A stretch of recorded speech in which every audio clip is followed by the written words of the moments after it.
Hi guys, பேக்கரியிலலாம் கிடைக்கிற மாதிரி பன் recipe ஈஸியாக வீட்லேயே செஞ்சிடலாம். வாங்க எப்படி செய்யலாம்னு பார்த்துடலாம்.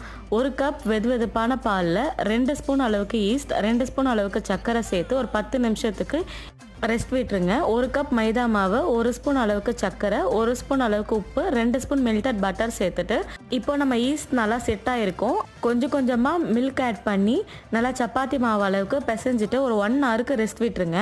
இப்போ மாவு நல்லா ரைஸ் ஆகி வரும். நம்ம மாவை ஈக்குவல் போர்ஷன்ஸாக கட் பண்ணி இந்த மாதிரி ரோல் பண்ணி தனியாக ஒரு பவுலில் எடுத்து வச்சுருங்க. ஒரு 1/2 ஹவருக்கு ரெஸ்ட் விட்டுருங்க.